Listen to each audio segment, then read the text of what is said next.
Good morning all and welcome to this webinar on research metrics and research impact metrics calculation and context. In this lecture, I will talk about the various metrics that you can apply to evaluate the research output of your university or your faculty member or any subject area.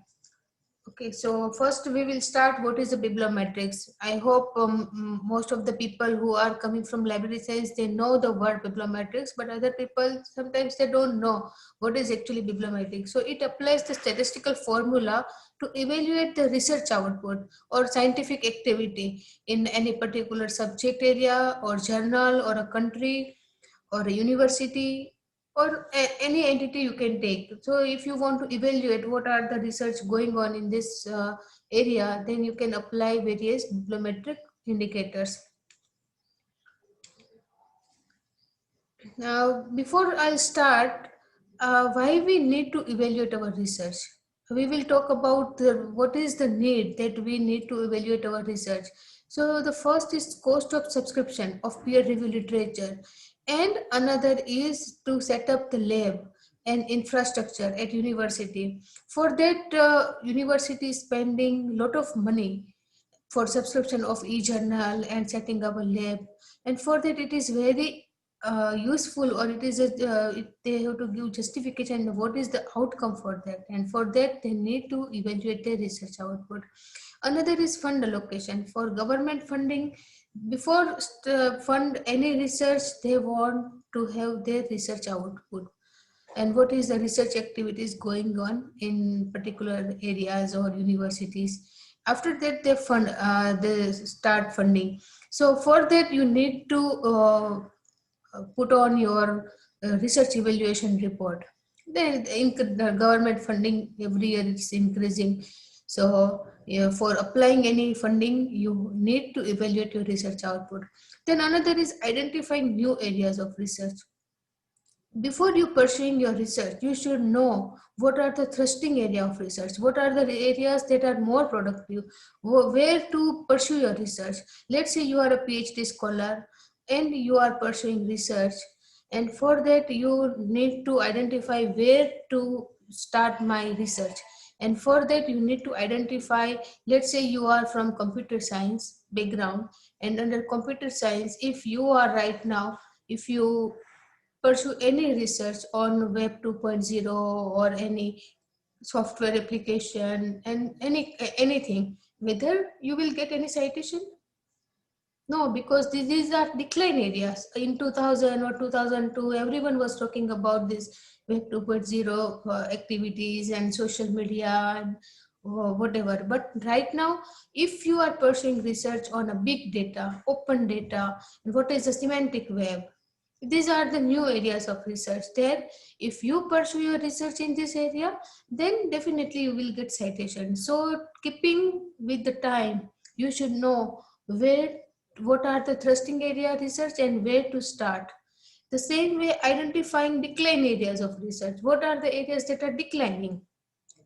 Where the same, it is the other way around. You need to know what are the productive areas in your area of interest or in your subject category, and what are the areas that are declined. Each and every topic has their lifeline, so you should know where is the peak and where they are going to decline, and based on this you can pursue your research. Now, another one is social responsibility and accountability. The money that you are spending for research, that are public money, and this is your responsibility to let the public know that their money is being well spent. And for that, you also need to evaluate your research. And then there is a decision making. If you are applying for any awards, promotion, benchmarking, and for ranking, accreditation, everywhere they are asking for your research output. Let's say under NIRF, we have 60% weightage given to research output activity. The same way, if you go for global benchmarking, global ranking of university, the same, you have 60% of weightage provided to number of publication and number of citation. And this is much more these parameters is used in each and everywhere. So for funding, for ranking, for award, promotion, benchmarking, national or global benchmarking, even for accreditation, you need to present your research output. So these are some of the fact that you have to go for research evaluation. But for research evaluation, what are the indicators that you can use to evaluate your research output? So I will talk about some of the uh, indicators. See there are two kind of indicators available. One is absolute indicators and another one is relative indicators. Under absolute indicators, there are publication count, journal count, citation count, etc., etc. And then there is a relative indicators also. So I will talk about each and every indicators one by one. So I have divided all these indicators into three parts. First, we will talk about the indicators that are used to measure the research output or research growth, what this quantity purpose. Then there is indicators that you can use to measure the impact of a research, and then there is excellence of research, and then some of the journal impact factor is also there. So first we will start with the publication. P is a simple indicator that it defines the total number of papers published by the research institute for a given period of time. You can take institute or you can take subject area, let's say total number of paper published in particular subject area for a given period of time. Now when it comes to publication, there are three counting scheme available. First is first address count, then there is a fractional counting scheme, and then there is a full and integer counting scheme. Now if it is first address count, what it means? It means, let's say there is one paper and three authors available. So three authors altogether wrote one paper. So only first author will be given all weightage. Means one weightage will be given to first author, and rest two of the authors, they will not given any weightage. So that will be counted as a first address. Then there is a fractional counting. It means if there is one paper and three author there, so 1 divided by 3, 0.33 weightage will be given to each author. And then there is a full or integer counting. It means each author will be given one weightage. So first author will be received one, second author also will receive one, and third author also. So in India, more of the means most of the time we are using full or integer counting. But for global ranking, sometimes they are using fractional counting. Like when you go for THE ranking, they are using fractional counting scheme. First address count, no one using so far. Just 1 second. Now for your research, if you are author or you are researcher, you should have your ORCID ID so that you can count your number of paper. When number of paper and the citation you can get from the citation database, that is Web of Science, Scopus, and then you can also use Google Scholar. But for that, if you have your own ID, then it will be easy for other party or other person to know that who is this person. Let's say there are two Sharma AK in one university, in one department. There is a library science department in one university, and then there are two author with the same name, they are working there. So now if one paper is from Sharma AK, it will be very difficult to find out who is this Sharma AK. Is number one person or number two person? Who is this Sharma AK? Because both have same subject area, same university affiliation, same department. So if you have your own ID, then it will be useful for a third party to know that, okay, this is the person where you can give a weightage. Same thing, let's say for ladies, after marriage they change their name. So before marriage she is using different name while writing paper. After marriage she is using different name. And if one person is today in one university, maybe they move or they shift to another university, and then affiliation changes. So if all these things happen, where to count, and let's say if Sharma AK is in one university today, but he is moving to another university, then affiliation will change. And there, if there are three Sharma AK, then where to give this paper? So if you have your ORCID is a kind of researcher ID, or you can say Aadhaar card number in a researcher community. So and it is compliant with both Scopus and Web of Science. While researcher ID is only for Web of Science, Scopus ID is only for Scopus. But if you have ORCID ID, you can use anywhere. So it would be better if each and every faculty. Interruption. Kruti, your Yeah, voice is not audible. Please speak loudly. Huh? yeah, now it's fine. Yes, yes, yes. Okay.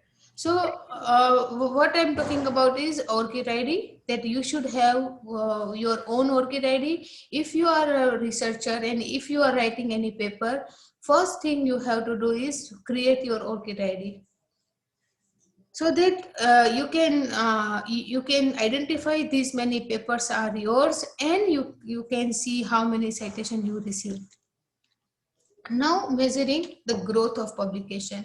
There are two schemes available. One is AAGR and CAGR. You can use both to measure the growth of research publication. This is a simple statistical formula that we use to measure the growth of population. The same you can apply here. This AGR is like average annual growth rate, and let's say I have given example of one university from 1971 to 2010, the number of publication decade wise.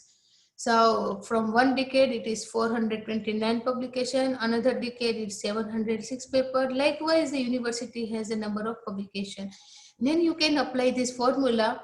You can see here the statistical formula, the current decade total minus previous decade total divided by previous decade total, multiply by 100. Now if it is 10 years means decade wise, then you can provide the number of years, otherwise no need.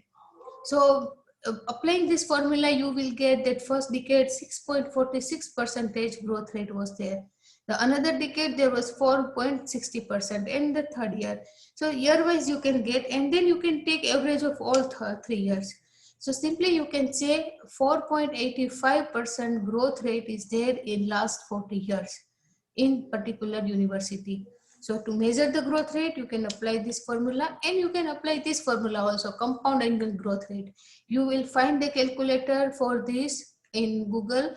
You can just enter the value and you can get the number, or you can apply this formula that given here, and it start with ending value, beginning value, and total number of years, and then you have to apply the formula, and see formula you can see here, and you can get CAGR, compound annual growth rate.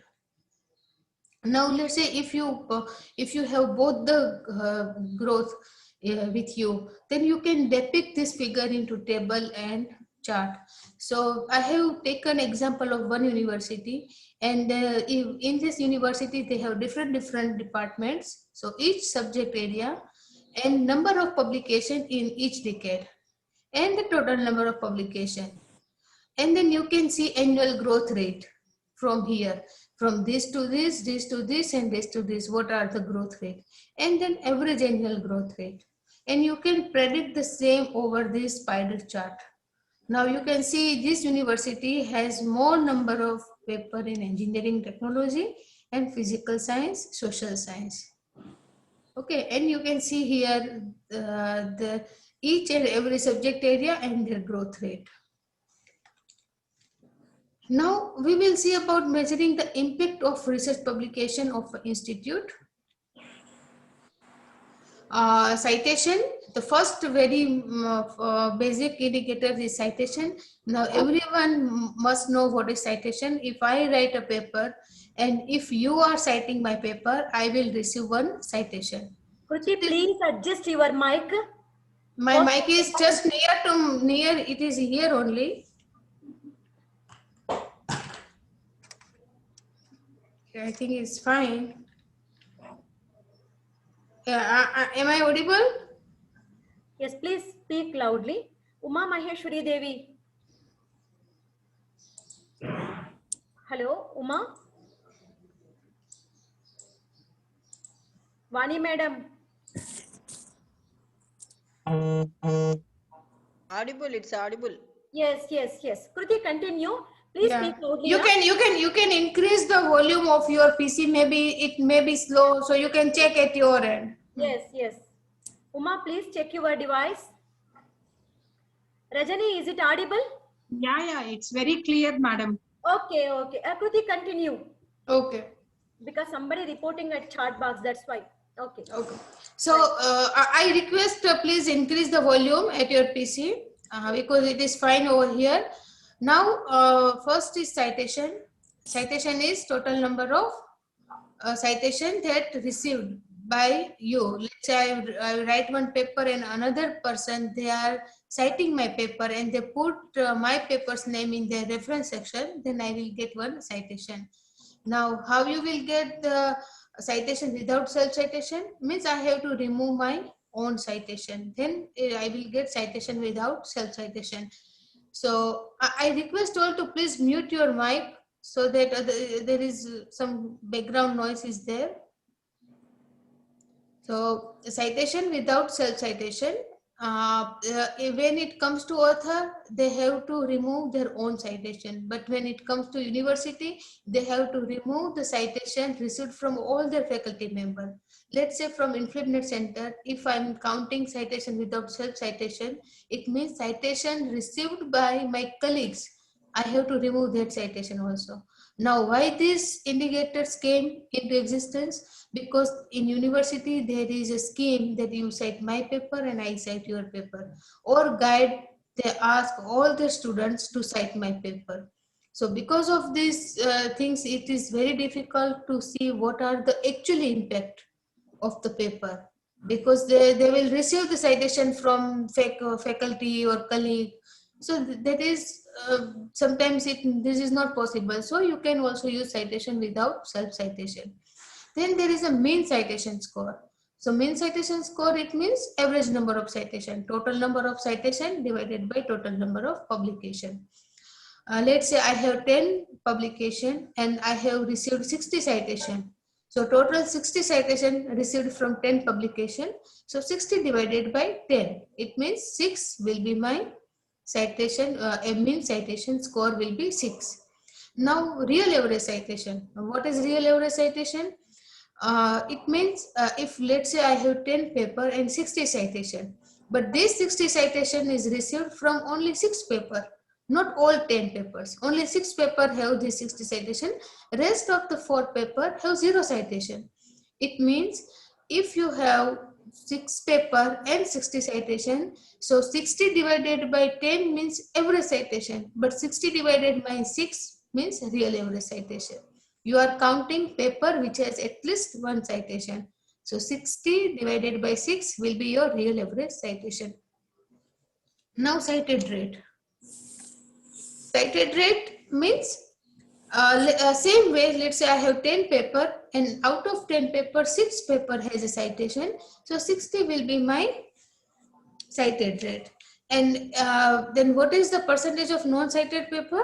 40. So here it's given cited rate, number of paper having at least one citation divided by total number of paper published multiply by 100. So here I have total 10 paper, but out of 10 paper, only 6 paper have citation. So 6 divided by 10 multiply by 100. So 60 will be my cited rate. And other way around, 4 divided by 10 multiply by 100. It means 40% will be my percentage of non-cited paper. Now, H index. H index, this person, he is the physicist J. Hirsch. In 2005, he is given this H index. Now, you can see here graph. What is the H index? The definition is each person has at least H paper which has H or more than H citation. So this will call H index. Now, if you want to calculate your own H index, how you can calculate?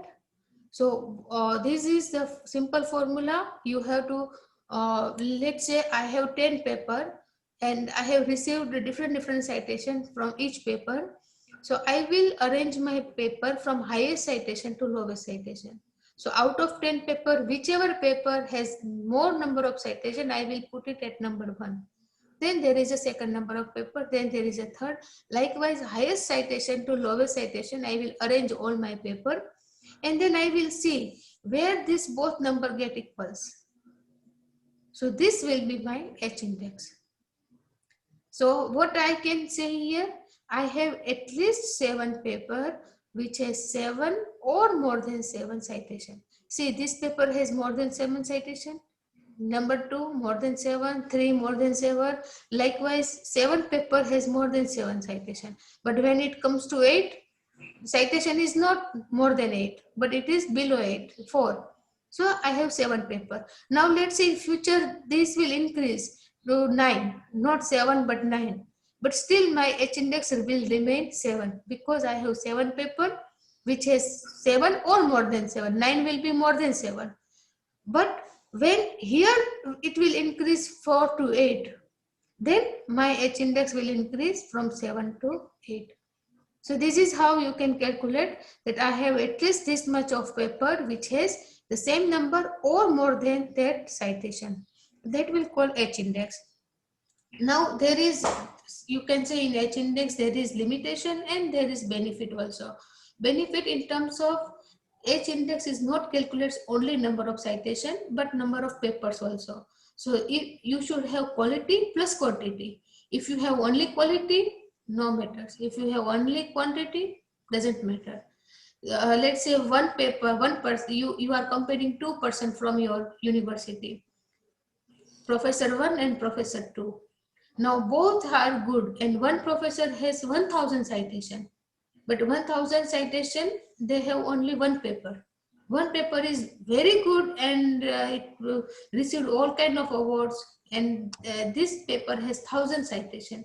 But the another person, another professor has a 10 paper and he has only 10 citation or 100 citation. Let's say 100 citation that person has.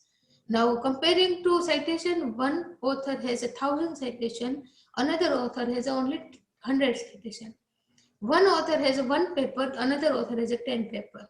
When you calculate H index, the author which has 1000 citation but only one paper will have only one H index, while another person who has 10 publication and 10 citation each will have 10 H index, because the second author has a quality plus quantity, while the first person has only quality.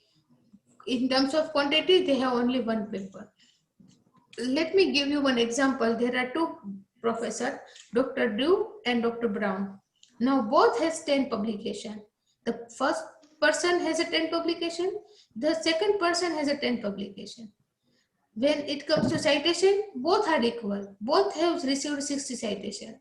When you calculate citation per paper or average citation, both has the 6, because 60 divided by 10, 6 will be your. I request all, please mute your mic. Please mute your mic.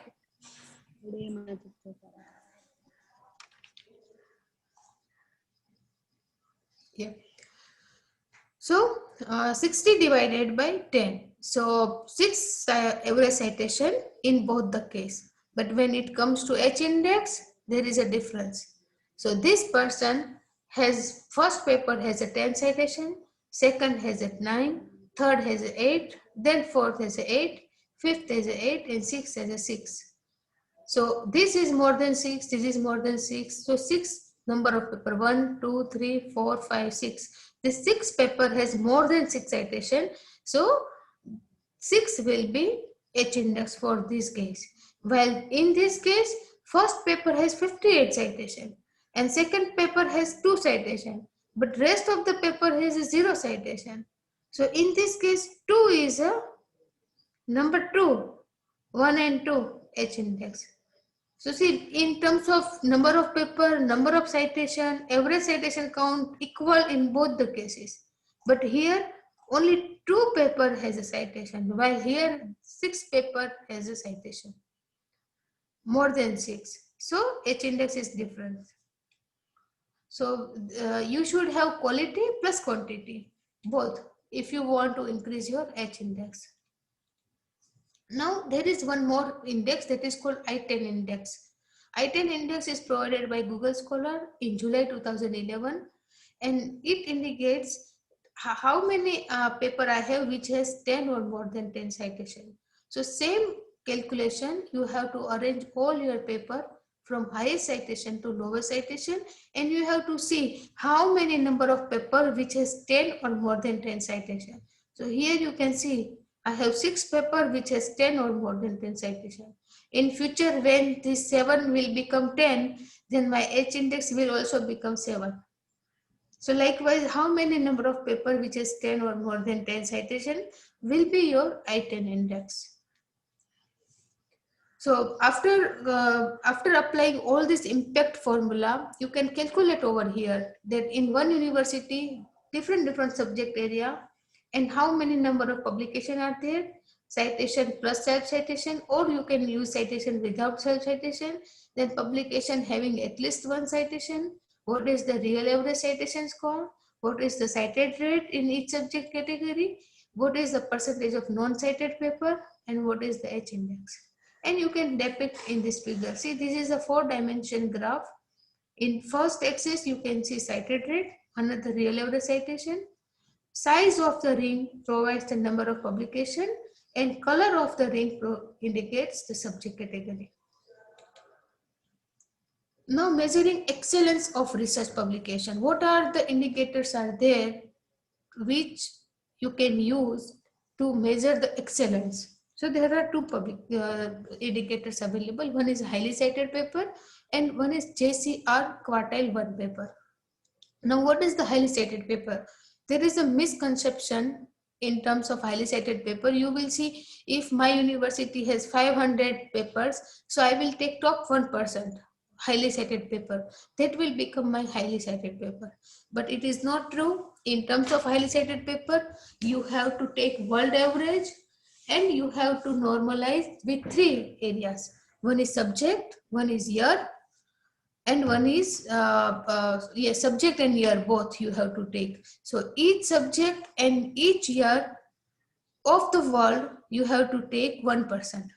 So let's say when you want to calculate the highly cited papers from Web of Science, so in Web of Science there are 256 subject category are there. There are 256 subject categories provided by Web of Science. So let's say you want to calculate the highly cited paper from 2012 and 13 both. So first take 2012, then take one subject category. Let's say there is one let's take 5 subject category: mathematical science, library science, computer science, engineering, and chemical science, and social science also. Now take first mathematical science. In 2012, what are the number of papers involved? Let's say there are 5 lakh papers. Then arrange all this paper from highest citation to lowest citation and pick top 1% paper and put it in another data set. Now go for another social science. Under social science, how many paper published only in 2012 from world? Let's say 1 lakh paper. Then take the top highly cited paper, 1% paper, and put it in another data set. Then take chemical science and take top 1%. Then take another subject area, engineering, and only 2012 in world all category. Now you have taken the top 1% each category in 2012 in world top 1%. Now go for another 2013 and do all the exercise again. Mathematical science, social science, then engineering, chemical science, and likewise all 256 categories, and pick the top 1%. Now you have 2 years data and top 1% from each subject category. Now you have data sets around, let's say you have 20,000 paper data sets are there from all year wise, top 1% for each subject category. Now you see if your university has any paper in this data set. Let's say you made this data sets for 10,000 papers, but there are 5 papers available from your university in this database, then you can say 5 is a highly cited paper from my university. These indicators we are using for NEC, but we are not taking top 1%, we are taking top 25%. So now when you are seeing just highly cited paper, so highly cited paper is a proprietary of Web of Science. And when it comes to Scopus, they are saying the same indicators, but it says field weighted normalization citation impact. Both are same, but they are giving the field weighted, and here they said highly cited paper. But highly cited paper, when you just use the name highly cited paper, so by default you have to take top 1%. But if you are saying top 25%, then you have to mention top 25% highly cited paper. You have to mention that. And for this, let's say in your university, this may possible that when you have 500 paper and you arrange all paper from highest to lowest, now you can see in chemistry, the second number of paper, most cited paper from your university is from chemistry department, and this paper has received 100 citation, while the 50 number of paper from your university has from social science department, and it has only 2 citation. Now one paper has 100 citation, so another paper from social science has only 2 citation. This may possible that the social science article, which has only 2 citation, comes under the highly cited paper of Web of Science, but the chemistry paper which has 100 citation will not be covered. Why? Because you are taking world average. Under the world average, chemistry's threshold of citation is much more comparing to social science threshold. And that is why people are normalizing the subject area, because you cannot compare chemistry with the social science or social science with the music, or you cannot compare 2 subjects, because the world average is different. When you pursue any research in chemistry, you will definitely get more citation, and when you pursue any good research in social science, you are highly getting any citation. So you cannot compare both the subject categories. So in when it comes to world, maybe social science citation received 2 is much more impactful rather than in chemistry world. In world, receiving 100 citation have that impact. So this is how you can calculate the highly cited paper. Now another one is JCR quartile 1. So Web of Science has given the journal citation report. Under the journal citation report, they have given quartile 1, quartile 2, quartile 3 and quartile 4. So let's say Web of Science is indexed 12,000 journal. So out of 12,000 journal, take top 25% high impactful journal which has high impact factor, and they have put it in quartile 1. So quartile 1 means quarter 1, top 25%. In quarter 2, then second 25%, then third, then fourth 25%. So if you publish any paper in this JCR quartile 1 subject category journal, then you will say you have the high JCR quartile 1 paper. Why? Because you are publishing paper from a journal to a journal where it is belong to quartile 1 of JCR. This will call you JCR quartile 1. Here you can see this, you can see the graph.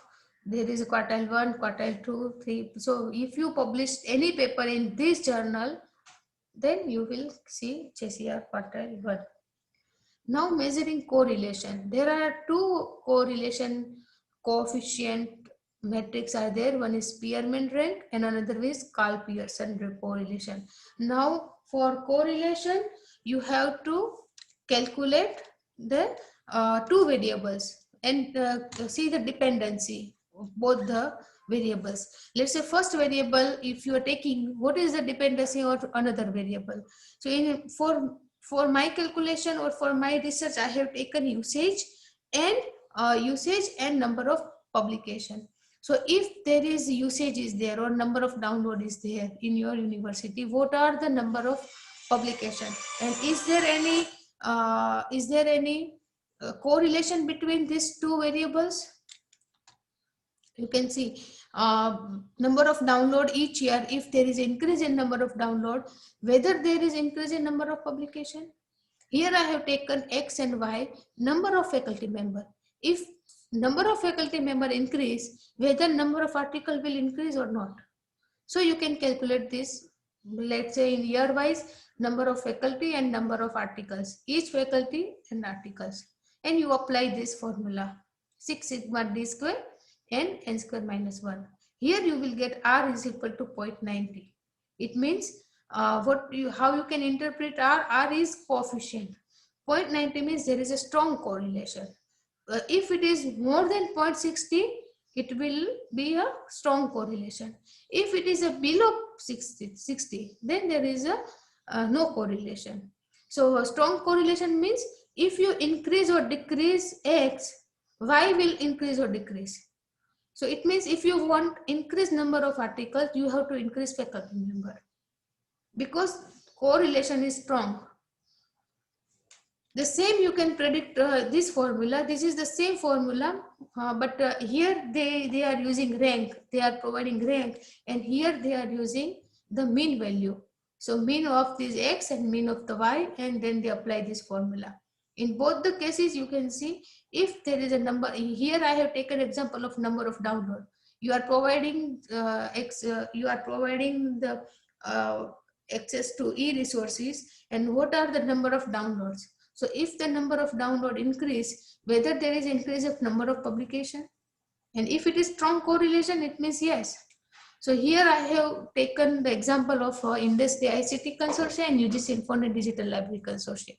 Both the consortia is merged under ISO Sindhu, but earlier I have taken this example, Indus ICT Consortia and UGC Infonet Digital. But 1 second.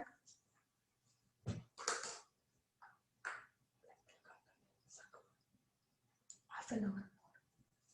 बता देना वहां से phone आया था मुझे.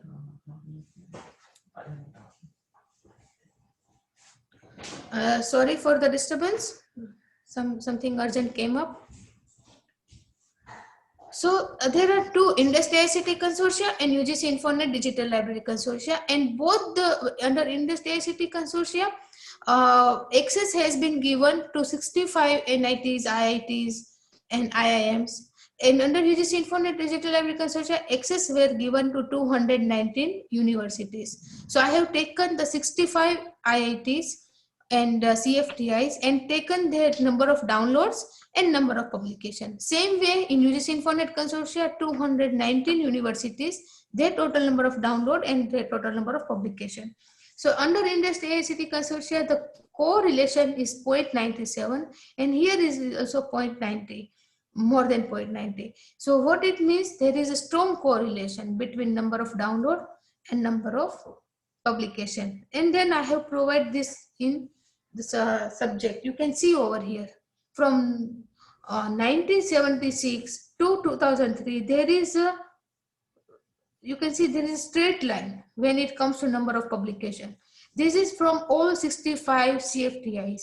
But after 2003, when this institute, they are receiving access to e-resources through Indus Consortia, there is a drastic increase.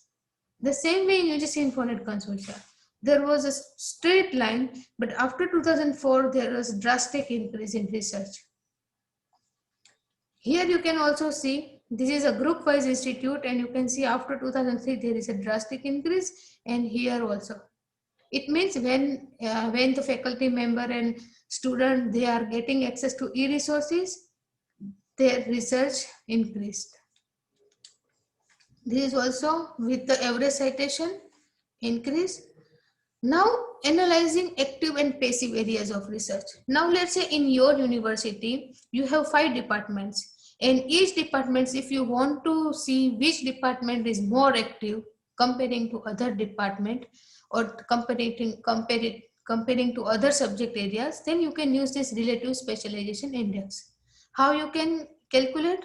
So the formula is activity index, AI, is equal to share of given field in the publication of the given university divided by share of the given field in the world total number of publication. It means in university, if you have 600 paper, out of 600 paper, for computer science, you published 100 paper. In world, there are total 12 lakh paper, but out of 12 lakh, what comes from computer science? Then take the activity index and then take AI minus 1, AI plus 1. Now this RSI, relative specialization index, can never be 1. If it is 1 means your publication and world's publication are equal. You are in computer science, if you are publishing 100 paper, means in world only 100 paper published, but other institute they are also publishing, so it means it can never be 1. But whatever you are receiving a number, you have to compare here. You can see RSI from each subject category, and when you depict on a figure, then you will see in this university, this is the example of Delhi University, and you can see in Delhi University, chemistry, physical science are more active than another.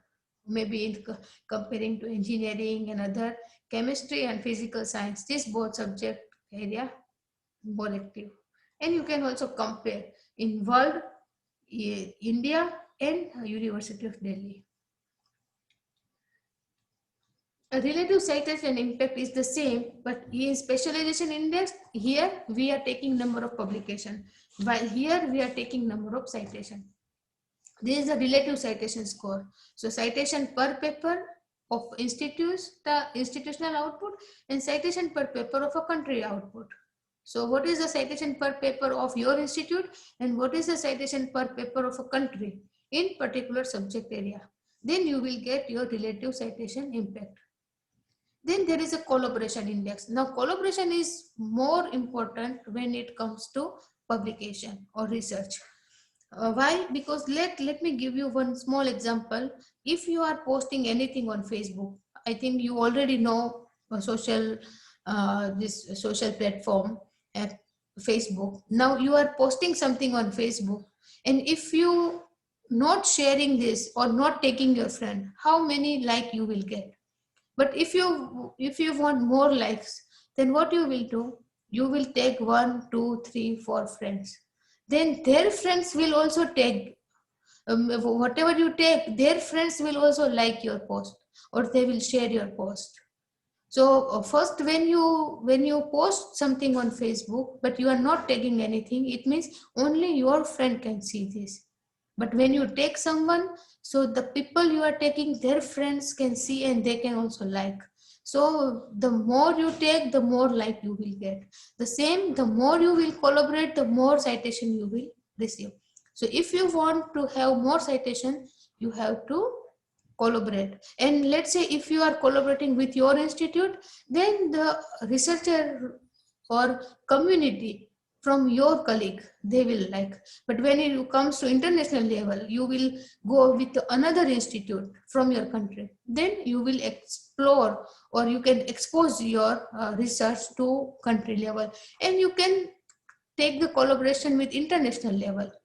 So when it comes to international, when you write a paper with some international faculty, so their community will also read and they will cite your paper. So if you want more international citation, you have to collaborate with the international faculty. It is very important. Now, how you can calculate collaboration index? Share of collaborated paper by an institute in total number of publication output divided by share of total collaborated papers of a country in its publication output. This is, you will get the collaboration index.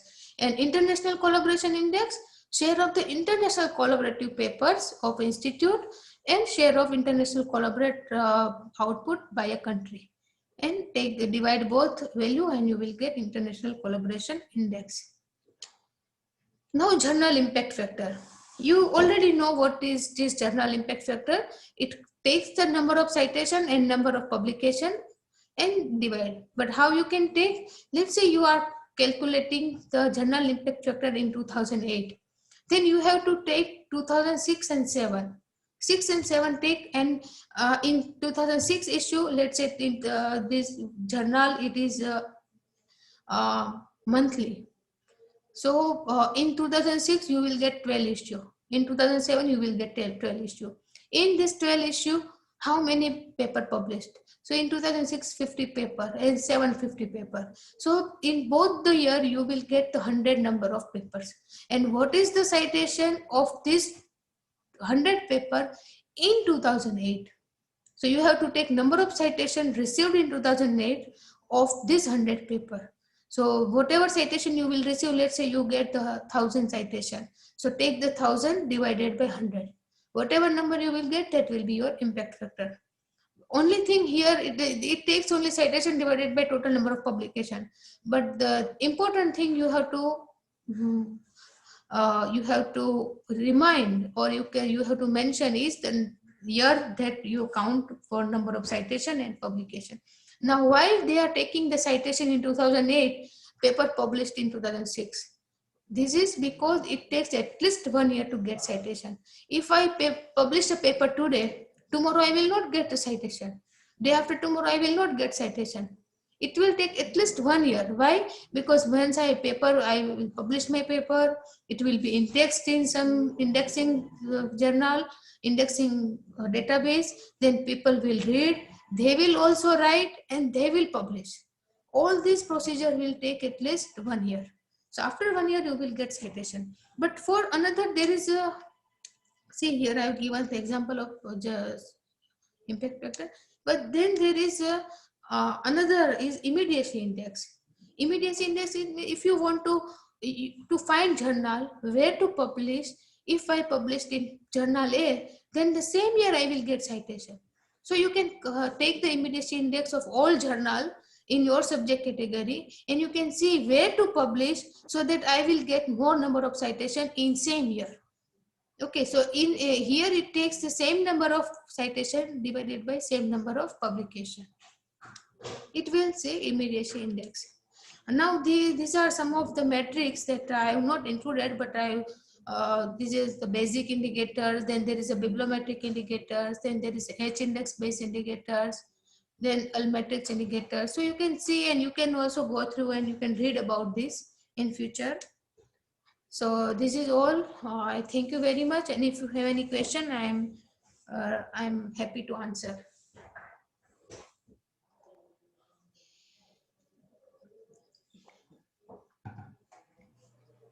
Thank you, Kruti, for your interesting and informative presentation. Many of these things are new to us. And thank you for sharing many important issues related to publication. Any questions, please? Kruti, thank you very much for the excellent presentation. I'm having one doubt on H index. Yes. Shall we consider the H index of the Google Scholar for ranking our H index? You can consider, yes, Google Scholar H index you can take, or you can take H index from anywhere, or you can calculate your own H index because you know the formula, so you can take it. Okay. Okay. Which one is good? Is it the Google Scholar one is good, or the Scopus one is good? So when it comes to only for your university or for your faculty member, you can take everything. Why? Because Google Scholar will give you indices. H index it calculates from the citation received from proceedings, book chapter, everywhere. While in the Scopus and Web of Science, they are taking only peer-reviewed journal or international journal. And in India, we have this regional journal and regional paper published in different languages that are missed out in Web of Science Scopus. So you can calculate anything. You can take both Web of Science, Scopus plus Google Scholar. If it is your internal matter, then you should also calculate the Google Scholar. Why? Because it takes the book chapter and proceedings paper, national level, international level, both. Yes, yes. Thank you. Kruti, And one close more your question PPT. is, Close your PPT, Kruti. Yeah. Yes, Uma, you may ask. yeah, one more question. What exactly you will do in the NAAC assessment? You can go according with the Google Scholar or with the Scopus, or you are having your own measures for that? See, for that, I'm not right person to answer, but only thing is Web of Science guideline, it's sorry, in NEC guideline, it says they are taking from Web of Science and Scopus, both. Web of Science and both. Thank you. Yeah.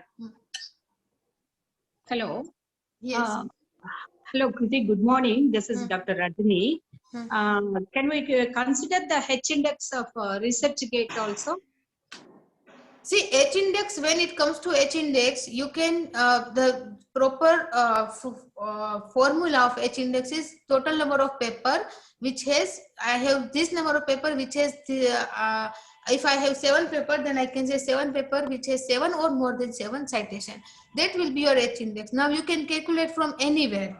If you have ResearcherGate, you have Google Scholar, and if you getting from PubMed, you can Okay. take it. But when you are using this journal impact factor, okay, Hmm. so now one publisher is there, you are publishing paper in a journal. This publisher is a local publisher or national level publisher, and this publisher is their journal is not indexing in Web of Science, so they cannot use the word impact factor. Now this publisher, if they are saying our impact factor is this much, they are fake publisher. You should not publish your paper in this journal. Why? Because when it comes to impact factor, is a proprietary indicator of a Web of Science. So if your journal is indexed by Web of Science, then and then only you have impact factor. But H index is not proprietary of Web of Science and Scopus. So you can calculate your own H index, or you can take from anywhere. Okay. Okay. Thank you, Kruti. Yeah, but Thank when it comes to national agency, they in their guideline they mention they are calculating H index from this database or there. So this you can take. Oh, okay. Thank you, Kruti. Which index Thank of a journal, Kruti? H index, it can be of a journal, of a university, of a person, anywhere. Okay, per person is okay, but what is the meaning of H index of a journal? H index of a journal, it means this journal has this much of paper which has this much of citation. It means in the particular journal, if you want to compare journal A and B, so journal A has at least 25 paper which has 25 or more than 25 citation. When it comes to journal B, it has 100 paper which has 100 or more than 100 citation in each paper. Then you will compare that here when you publish in journal B, at least you will get more citation. So you will see, compare journal by H index also. Thank you.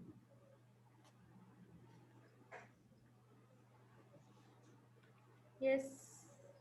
Any Yes, queries? any more questions? Yes. Hello, Kruti. Mhm. Yeah. In the NAC, they're asking about the H index of the journal, as just Usha mentioned. Shall we consider the Shimago H index for that? See, you are not giving any H index. We are providing H index Yeah, from Web but of Science and Scopus. yeah, you are providing, but for the sake of submission, we have to provide that. Maybe they can validate it or not. I don't know about that, but we need to put the data there. In that context, shall we consider the Shimago H index for the journal? I request you please contact to NEC in this regard, because I don't know about this. If they are asking anything, then you have to contact that person, because I have only instructions that we are receiving is we have to provide this much of data. Okay. Thank you. Okay.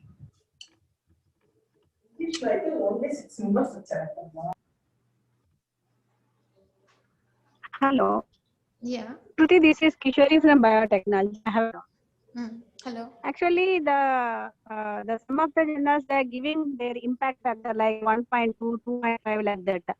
Are we consider that impact factor, or we have to consider impact factor which consider Web of Sciences or the Scopus index papers generally? When it comes to impact factor, you should have JCR report, or 1 year back JCR report you can also get from Google Scholar if you don't have access. So if any journal indexed by Web of Science and they are saying that our impact factor is 1.2 or 1.3, then the same should be mentioned under JCR report. then only you can believe that this journal is published. But let's say if you don't have access to Web of Science corpus at your university, and if you want to publish any paper and you don't know whether this journal is indexed by Web of Science or not, then simply you can just visit MJL, Master Journal List of Web of Science, mjl.com. Or maybe you can Google Master Journal List Web of Science, and this site is free of charge. You can get all the list of journal, and you can see if this journal is published, it means this journal should have impact factor. The same way in Scopus, they have Scopus title list, and you can download in Excel sheet all 24,000 journals published indexed by Scopus. So if you don't have access to Web of Science or Scopus, but you can at least get the title which are indexed.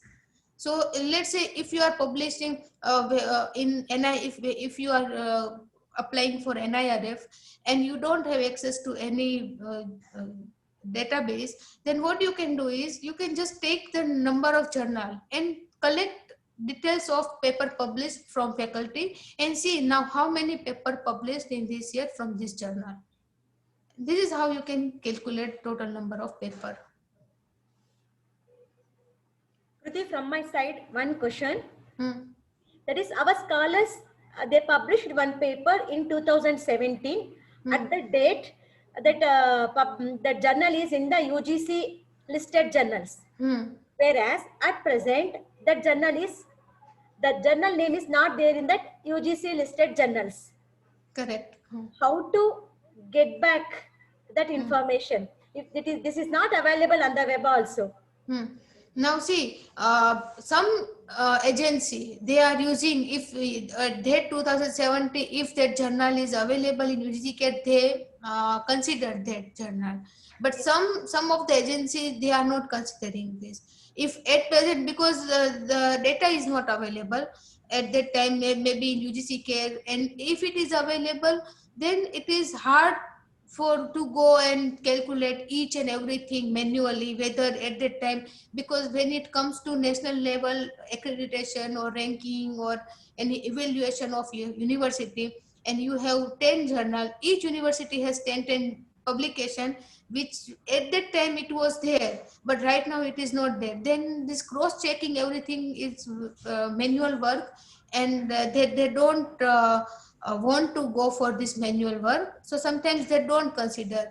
So what I request is, if it is under UGC care right now, but when you can start from here, if any journal is under UGC care right now, but tomorrow it may be removed, so you should have your own criteria that journal should have proper peer review policy, journal should have online means website, and then it is indexed by some of the indexing services, and it is a 5-year-old journal. If some of the criteria is there, then you should publish in this journal, because right now UGC don't know whether it is fake or predatory journal. But if tomorrow they will know it is a fake journal, then they will remove. But you have already published paper, because at that time it was under UGC care. So, some of the, let's say, if you are applying for any job for one university, they are considering if you are publishing in that time and that time it is under UGC care, they will consider. But for NEC, they are not considering. Why? Because it is much more exercise to do. So it depends on institute to institute whether to consider or not consider. But there is any not mandatory thing that you have to consider it. Yeah. Okay. One question, Kruti. Regarding the publication indicators, you told that there are 3 types of counting. One is the first counting, fractional counting, and full counting. In the first counting, only first author will be considered. What about the corresponding author? The corresponding author is usually the faculty member. That could be the guide also. Majority of the times, I think 100% usually the guides are the corresponding authors. Then if it is counting, the university is counting or the implement is counting only first author, that is the first counting. What could be the fate of the corresponding author? That I said, in India we are not at all using first author counting.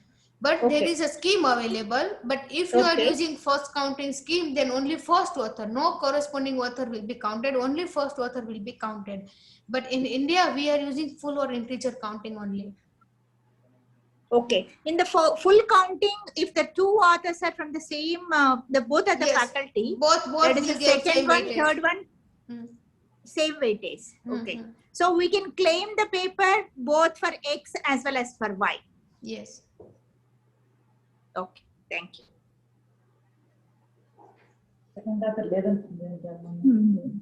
Ma'am, Hmm. Madam, Kishori madam, No, I could. Can you please, elaborate it? I could not understand. The first author and second author are equally counted. Can you please elaborate this? See, first author means only first author will get first one weightage. Other two author will get zero weightage. But this author counting scheme we are not using in India. Okay. Now, second is fractional counting. It means two author is there. So 1 divided by 2. 0.50% weightage will be given both the author. When it comes to THE ranking, they are using this fractional counting scheme. If there is a 3 author, 4 author, so only 1 divided by this number of author. And full or integer counting means each author will get one weightage. If it is number A, one author, given one number, two given one number. So full counting for Kruti, each author. one suggestion to you, Kruti, just to share your screen and explain once again the first slide. Then all the people may understand well.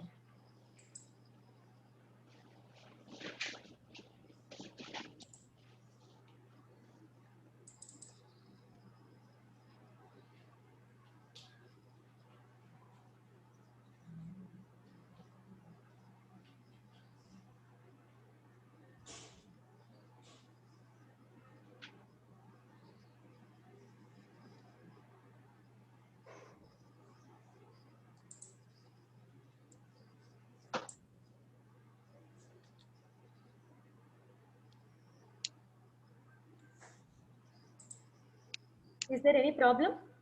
No, it's opening. My PPT is opening. It takes time.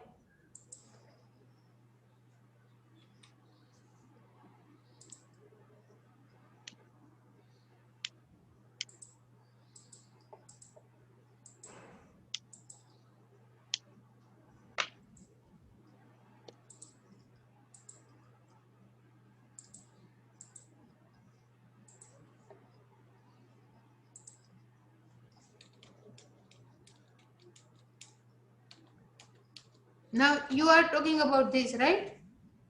Yes, yes. So first author count is only first author will give weightage. If there is a corresponding author or number 2 author, number 3 author, they will give zero weightage. But like I said, this counting scheme is not that famous. No one is using this counting scheme.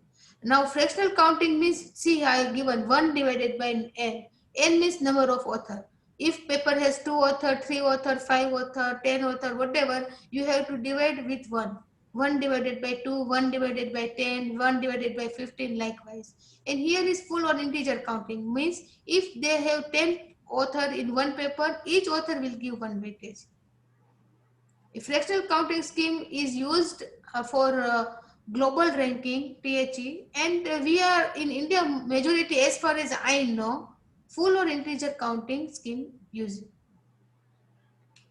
Okay. Yes, Vijayalakshmi madam, are you understood? Thanks, Varsha. Yeah. Thank you. Yeah, in the full counting, if the two authors, that is one from microbiology, one from computer science, the paper is created under both the departments, right? Yes, yes. Yes. Thank you. Yeah, that is the question. But when it comes to your institute, only one paper will count. Okay. Yeah. Oh, if it comes to the university, only one is considered. If let's say if there are 2 departments and 2 faculty write a paper, faculty A and B, but both have affiliation, your university name. So for the university, there is only one paper, but each department has this paper. Oh, but on the whole, it is only one paper. If it is for example, a foreign author, an international university, then what happens? Suppose one see, Which is the university is counted. See, there are 3 authors. One author is from your university, from social department. One author from your university, from arts and humanities department, and one author from University of Michigan, USA. Okay. So now, when it comes to department, Department of Social Science, your university, 1 paper. Department of Arts and Humanities, 1 paper. Department of Social Science, Michigan University, 1 paper. But when it comes to university, only Michigan University have 1 paper and your university have 1 paper. Oh, thank you. Okay. Thank you. So when so sometimes what happen in NRF, they are giving faculty wise number of paper, but faculty wise the same number of paper repeats. But when it comes to affiliation, your university, only 1 paper will be counted. Okay. Thank you, Ms. Kruti. Thank you One so question in the third box, Kruti. That is, one researcher submitted 1 paper in the conference. The authority said to publish paper in IEEE. After 1 year, they just provided IEEE catalog number. I could not find my paper in IEEE. Could you please provide any information in this regard? Just Anjal.